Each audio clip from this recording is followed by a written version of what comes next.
This is your God, O Israel, that brought you out of the land of Egypt? Everything the Lord has spoken we will do. Let me alone, that my wrath may burn hot against them, and I may consume them. There is a sentence in the Bible that has confused people for centuries, comforted some, disturbed others, and quietly destroyed the faith of a few who could never make peace with what it seemed to say. 7 words, and depending on the day you read them, depending on the season of your life, depending on how badly you needed God to show up, and He didn't, those 7 words can feel like the most terrifying thing you have ever read. I will have mercy on whom I will have mercy. Maybe you read it and thought, so what? God just picks? He chooses? He has favorites? Maybe you are sitting with a situation right now where you prayed and someone else got the breakthrough. You believed and someone else got the miracle. You waited and someone else got the answer. And somewhere in the back of your mind, the question crept in. What if God just doesn't choose me? Stay with me. Because what that sentence actually means is not what you think it means. And by the time we finish, it will not terrify you. It will be the most comforting thing you have ever read. Before we can answer the question, we need to go somewhere most people skip. We need to go to the moment God first said those words. Because context is everything. The words were not spoken in a courtroom. They were not spoken to a crowd. They were spoken to one man, on a mountain, in one of the most tender, desperate, raw moments in all of Scripture. And to understand why God said what He said, you have to first understand what had just happened in the valley below. Moses had been on the mountain for 40 days, 40 days with God, 40 days of receiving the law, the commandments, the instructions for the tabernacle, the entire blueprint for how a people could live with a holy God. And while Moses was up there, the people got impatient. Not a little impatient, not slightly restless. They melted their gold, the same gold they had carried out of Egypt, the same gold God had helped them collect from their oppressors. And they shaped it into a calf. They built an altar before it. They said, This is your God, O Israel, that brought you out of the land of Egypt? 40 days after they heard the voice of God at Sinai. 40 days after the mountain shook and the thunder rolled and the people trembled and said, Everything the Lord has spoken we will do. 40 days. That's how long it took. The people who had watched the Red Sea split open made a calf out of metal and said, This is who saved us. God told Moses what was happening, and he said something that should have ended the story right there. Let me alone, that my wrath may burn hot against them, and I may consume them. And I will make of you a great nation. Let that sit for a moment. God was not bluffing. He was not testing Moses. He was genuinely offering to start over, to wipe out an entire generation and build a new nation through this one faithful man. And Moses did something extraordinary. He did not take the offer. He pushed back against God. He said, Why should the Egyptians say you brought them out to kill them? Remember Abraham, Isaac, and Jacob, your servants, your promise. And the Lord relented. He did not consume them, because a man interceded, because one broken human being stood in the gap between a holy God and a rebellious people, and said, Not yet. Please, not them. Moses came down the mountain. He saw the calf. He shattered the tablets. He ground the gold into powder. 3,000 men died that day. And then, the next morning, Moses went back up to stand before God on behalf of the same people who had just done all of this.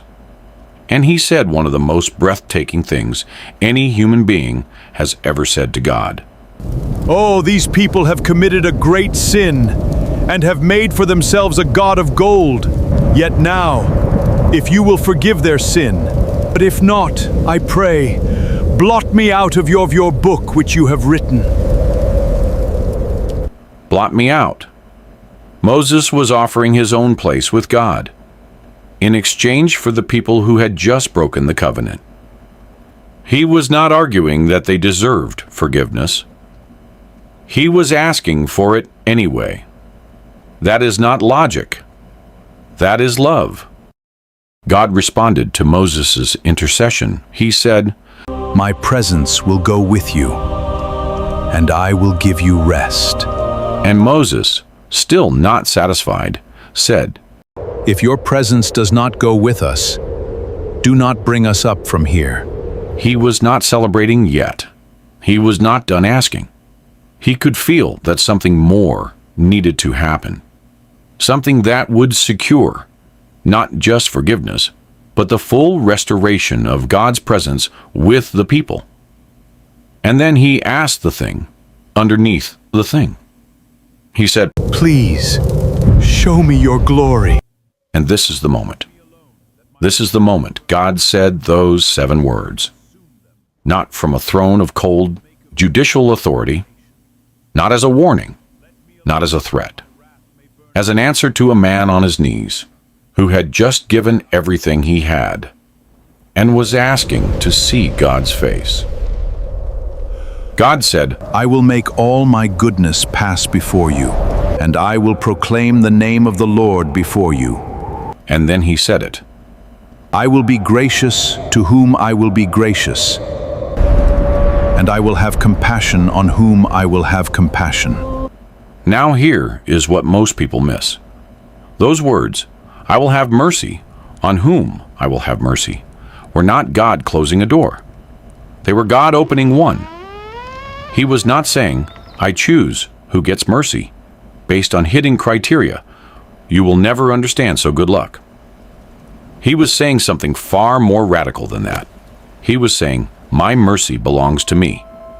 It flows from who I am, not from what you have done or not done. No human being, no system, no track record, no religion, no failure can control it. It cannot be earned. It cannot be forfeited. Because it does not flow from you. It flows from me. In the original Hebrew, the word translated as mercy, as compassion, is racham. And before we go any further, you need to see what that word is built from. Racham shares its root with racham, which means the womb. When God chose that word to describe what he feels toward us, he was not choosing a word that means reluctant tolerance. He was not choosing a word that means conditional approval. He chose a word that means the gut level, instinctive, cannot be switched off love that a mother has for the child of her own body. You don't decide to feel it. It moves. It is already moving before the child does anything to deserve it, before the child is even born. That is the word God chose to describe what he feels toward you. Before you prayed, before you got it right, before this morning, Racham was already moving, already his nature, already yours to receive. So does God show favoritism? Let us be completely honest with the question, because it deserves a real answer, not a deflection. Here is what Scripture actually teaches. Mercy, by definition, is not owed. The moment something becomes owed, it stops being mercy and becomes wages. You cannot be shown mercy for something you deserved. Mercy is precisely what happens when you do not deserve it and you receive it anyway. So when God says, I will have mercy on whom I will have mercy, he is not describing a lottery where some people randomly win and others lose.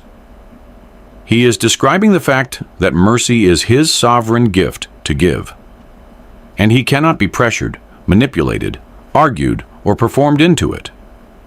No one can tell God, "You have to show me mercy because I've earned it." The moment you say that, you are no longer talking about mercy. You are talking about payment. So yes, God chooses. But here is what He has chosen. He has not chosen to show mercy to a secret list of selected people. He has chosen to be merciful. He has chosen mercy as His nature, His character, His identity. And what He has chosen, He does not unchoose. His sovereignty over mercy is not a door that keeps people out. It is the guarantee that nothing, no failure, no history, no person, no system, no thing you have ever done can talk Him out of what He has already decided to be. The only question is not whether His mercy is available. It always is. The only question is whether your heart is in the position to receive it. And that is a very different question. Centuries after Sinai, Paul was writing to a church that was fracturing. Jewish believers and Gentile believers were arguing about whose heritage gave them the inside track with God, who God truly belonged to, who had priority access. And Paul quoted this exact verse from Exodus. Not to make God sound harsh, not to say, God just picks people randomly, and there is nothing you can do about it. He quoted it to cut through the argument. To say, stop claiming God based on your bloodline. Mercy doesn't follow bloodlines. If it did, it could be inherited. Stop trying to claim God based on your bloodline, your religious performance, your cultural heritage. Mercy doesn't follow bloodlines. If it did, it could be inherited. Mercy doesn't follow behavior. If it did, it could be earned. Mercy doesn't follow religious performance. If it did, it could be manufactured. But mercy that flows from God's own will cannot be gamed, cannot be bought, cannot be unlocked by achievement. It can only be received. Now, here is the part that will stay with you. Mercy cannot be earned. But I have noticed in Scripture that it finds a particular kind of heart, not the impressive heart, not the loudest heart in the room, not the one with the longest prayer journal or the most consistent quiet time.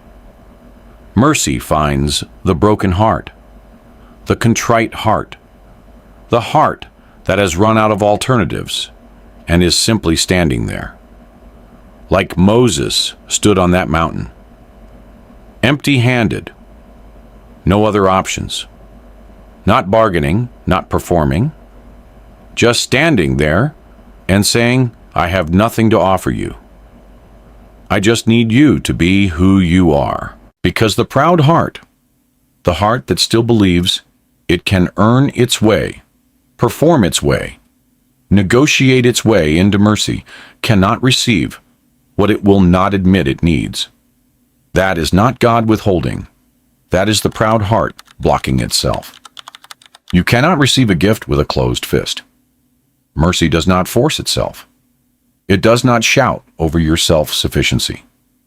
It finds the open hand, the bowed head, the person who stops negotiating and simply comes. Humility is not the price of mercy. It is the posture required to contain it. So let us go back to where we started. That sentence. Those 7 words. I will have mercy on whom I will have mercy. If you heard that and thought, so I might not be chosen, hear this. God is not standing over a list deciding who makes the cut. He has already decided. He decided before you were born. He decided before you failed. He decided before this morning, before this season, before the version of yourself you are most ashamed of. The decision He made was this: to be racham, to be the merciful one, to be moved, gut level, cannot be switched off toward you, not because of what you have done, because of who He is. You are not in a lottery. You are standing in front of an open door. The only question is, will you walk through it? The next time you read, I will have mercy on whom I will have mercy. Do not read it as God narrowing the room. Read it as God saying, no one can take this from you. No failure is big enough. No history is long enough. No sin is heavy enough to overpower what I have already decided to be. My mercy does not depend on your consistency. My compassion is not a response to your performance. I am not merciful because you deserve it. I am merciful because I am. And that is the most secure thing you will ever stand on. Not your track record, not your discipline, not your theology. The character of God himself. Racham, the one who cannot stop being moved toward you. Even when you are still in the valley, melting your gold into the shape of something that is not him.